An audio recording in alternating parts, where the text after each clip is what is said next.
ನಮಸ್ಕಾರ ವೀಕ್ಷಕರೇ, ಸ್ಕೀಮ್ ವಾರ್ತಾ ಕನ್ನಡ ನ್ಯೂಸ್ ಚಾನಲಿಗೆ ಎಲ್ಲರಿಗೂ ಸ್ವಾಗತ.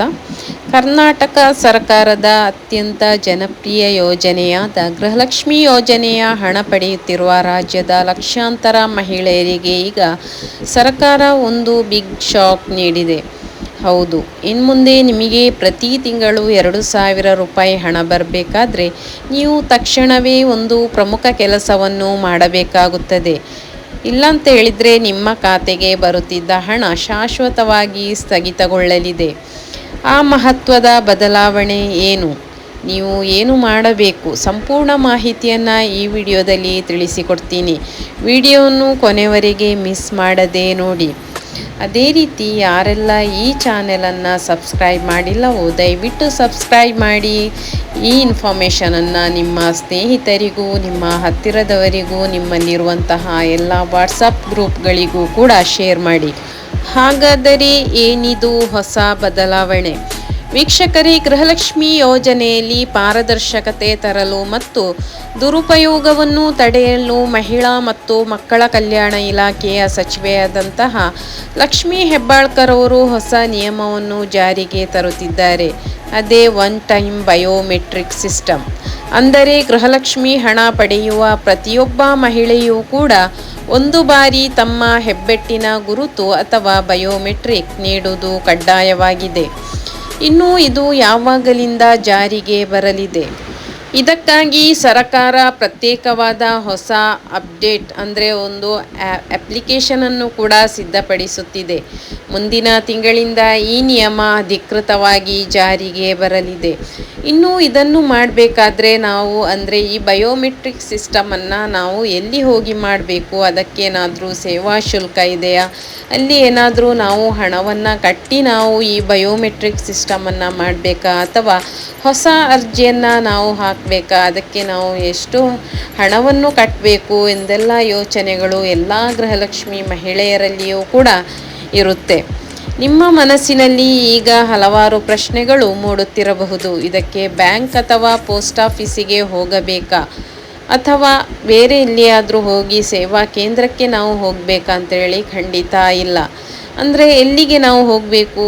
ನೀವು ನಿಮ್ಮ ಹತ್ತಿರದ ಬೆಂಗಳೂರು 1 ಗ್ರಾಮ 1 ಬಾಪೂಜಿ ಸೇವಾ ಕೇಂದ್ರ ಅಥವಾ CSC ಕೇಂದ್ರಗಳಿಗೆ ಮಾತ್ರ ಭೇಟಿ ನೀಡಿ ಬಯೋಮೆಟ್ರಿಕ್ ಪ್ರಕ್ರಿಯೆಯನ್ನು ಪೂರ್ಣಗೊಳಿಸಬೇಕು.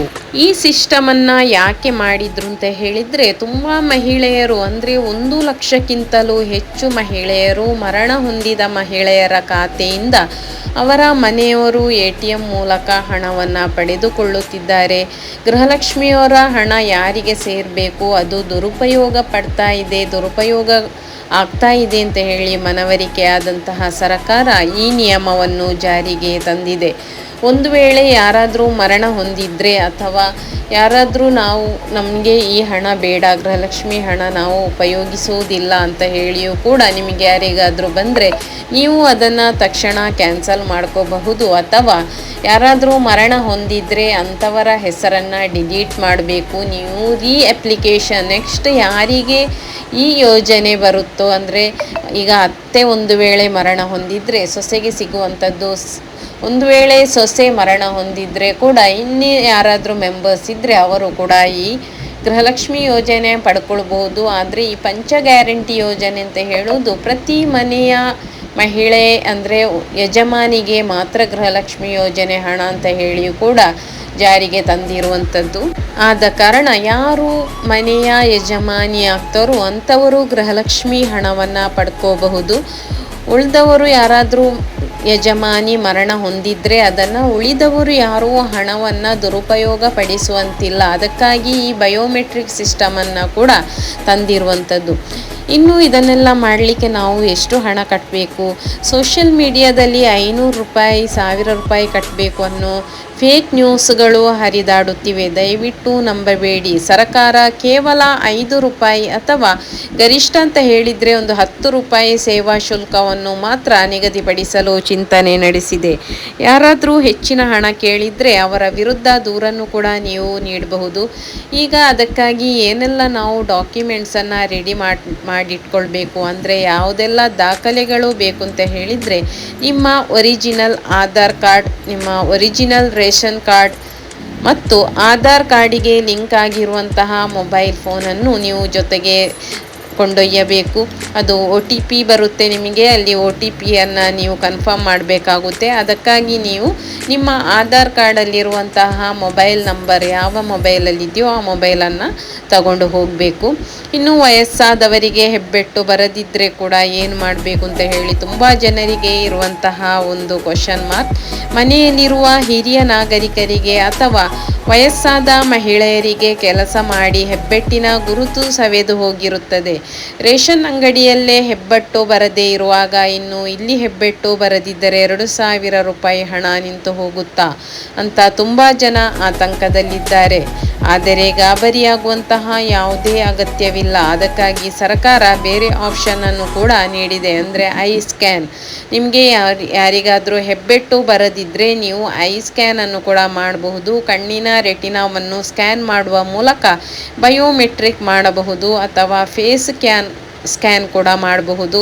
ಅಂದರೆ ಮುಖದ ಚಲನೆಯನ್ನು ಗುರುತಿಸುವಂತಹ ಫೇಸ್ ಸ್ಕ್ಯಾನ್ ತಂತ್ರಜ್ಞಾನದ ಮೂಲಕವೂ ನೀವು ಲೈವ್ ಆಗಿರೋದನ್ನು ಖಚಿತಪಡಿಸಬಹುದು. ಇನ್ನು 4 ಲಕ್ಷಕ್ಕೂ ಹೆಚ್ಚು ಗ್ರಾಹಕರ ಹೆಸರು ಡಿಲೀಟ್ ಆಗಲಿಕ್ಕೆ ಏನು ಕಾರಣ? ಅಂದರೆ ಗೃಹಲಕ್ಷ್ಮಿಯಿಂದ ಇಷ್ಟೆಲ್ಲ ಜನರನ್ನು ಯಾಕೆ ಹೊರಗಿಟ್ಟಿದ್ದಾರೆ? ಹೌದು ವೀಕ್ಷಕರೇ, ಸರ್ಕಾರ ಈಗಾಗಲೇ ಗೃಹಲಕ್ಷ್ಮಿ ಯೋಜನೆಯ ಪಟ್ಟಿಯಿಂದ ಸುಮಾರು 4 ಲಕ್ಷಕ್ಕೂ ಹೆಚ್ಚು ಅಂದರೆ ಸುಳ್ಳು ಮಾಹಿತಿಯನ್ನು ನೀಡಿ ಹಣವನ್ನು ಪಡಿತಾ ಇದ್ದಾರೆ. ಅಂದರೆ ಗೃಹಲಕ್ಷ್ಮಿ ಹಣವನ್ನು ಸುಳ್ಳು ಮಾಹಿತಿ, ಬೇರೆಯವರ ನಂಬರನ್ನು ಹಾಕಿ, ಬೇರೆಯವರ ಆಧಾರ್ ಕಾರ್ಡ್ ಹಾಕಿ, ಹೀಗೆ ರಾಂಗ್ ಇನ್ಫಾರ್ಮೇಷನ್ ನೀಡಿದವರನ್ನು ಸುಮಾರು 4 ಲಕ್ಷಕ್ಕೂ ಹೆಚ್ಚು ಫಲಾನುಭವಿಗಳನ್ನು ಡಿಲೀಟ್ ಮಾಡಿದ್ದಾರೆ. ಇದರಲ್ಲಿ ಸುಮಾರು 1,30,000ಕ್ಕೂ ಹೆಚ್ಚು ಮೃತಪಟ್ಟ ಮಹಿಳೆಯರ ಹೆಸರಿನಲ್ಲಿ ಅವರ ಕುಟುಂಬದವರು ATM ಕಾರ್ಡ್ ಬಳಸಿ ಅಕ್ರಮವಾಗಿ ಹಣ ಪಡೆಯುತ್ತಿದ್ದರು. ಉಳಿದಂತೆ IT ರಿಟರ್ನ್ಸ್ ಅಂದರೆ ಟ್ಯಾಕ್ಸ್ ಪೇಯರ್ಸ್ ಮತ್ತು GST ಪಾವತಿಸುವ ಜನರು ಕೂಡ ಸರ್ಕಾರದ ಕಣ್ಣಿಗೆ ಮಣ್ಣೆರಚಿ ಹಣ ಪಡೆಯುತ್ತಿದ್ದರು. ಅಂಥವರನ್ನು ಕೂಡ ಪತ್ತೆ ಹಚ್ಚಿ ಲಿಸ್ಟಿನಿಂದ ಡಿಲೀಟ್ ಮಾಡಲಾಗುತ್ತಿದೆ. ಅಷ್ಟೇ ಅಲ್ಲ, ಕಳೆದ 3 ವರ್ಷಗಳಿಂದ ಸುಳ್ಳು ಮಾಹಿತಿ ನೀಡಿ ಪಡೆದ ಹಣವನ್ನು ಕೂಡ ವಾಪಸ್ ಪಡೆಯಲು ಸರ್ಕಾರ ಚಿಂತೆ ನಡೆಸಿದೆ. ಮೃತಪಟ್ಟವರ ಕುಟುಂಬದವರು ಇನ್ನು ಏನು ಮಾಡಬೇಕು ಅಂದರೆ, ಯಾರಾದರೂ ಮೃತಪಟ್ಟಿದ್ದರೆ, ನಿಮ್ಮ ಮನೆಯಲ್ಲಿ ಅರ್ಹ ಮಹಿಳೆ ತೀರಿಕೊಂಡಿದ್ದರೆ ಆತಂಕ ಪಡಬೇಡಿ. ರೇಷನ್ ಕಾರ್ಡ್ ತಿದ್ದುಪಡಿ ಸಮಯ ಬಂದಾಗ ಮೃತರ ಡೆತ್ ಸರ್ಟಿಫಿಕೇಟ್ ನೀಡಿ ಹೆಸರು ಡಿಲೀಟ್ ಮಾಡಿಸಿ. ಮನೆಯ ಮುಂದಿನ ಯಜಮಾನಿಯಾಗಿ ಮಗಳು ಅಥವಾ ಸೊಸೆಯ ಹೆಸರನ್ನು ಸೇರಿಸಿ. ಹೊಸದಾಗಿ ಗೃಹಲಕ್ಷ್ಮಿ ಯೋಜನೆಗೆ ಅರ್ಜಿ ಸಲ್ಲಿಸಿ. ಮತ್ತೆ 2,000 ರೂಪಾಯಿಯನ್ನು ನೀವು ಕೂಡ ಹಣವನ್ನು ಪಡೆದುಕೊಳ್ಳಬಹುದು. ಆದ್ದರಿಂದ ಸ್ನೇಹಿತರೆ, ನೀವು ಅರ್ಹ ಫಲಾನುಭವಿಗಳಾಗಿದ್ದು ನಿಮ್ಮ 2,000 ರೂಪಾಯಿ ಹಣ ನಿರಂತರವಾಗಿ ಬರಬೇಕೆಂದರೆ ಮುಂದಿನ ತಿಂಗಳು ಪ್ರಕ್ರಿಯೆ ಆರಂಭವಾದ ತಕ್ಷಣವೇ ನಿಮ್ಮ ಹತ್ತಿರದ ಸೇವಾ ಕೇಂದ್ರಕ್ಕೆ ಭೇಟಿ ನೀಡಿ ಬಯೋಮೆಟ್ರಿಕ್ ಅನ್ನು ಪೂರ್ಣಗೊಳಿಸಿ. ಈ ಮಾಹಿತಿ ನಿಮಗೆ ಉಪಯುಕ್ತ ಅನಿಸಿದರೆ ತಕ್ಷಣವೇ ಒಂದು ಲೈಕ್ ಕೊಡುವ ಮೂಲಕ ಸಪೋರ್ಟ್ ಮಾಡಿ.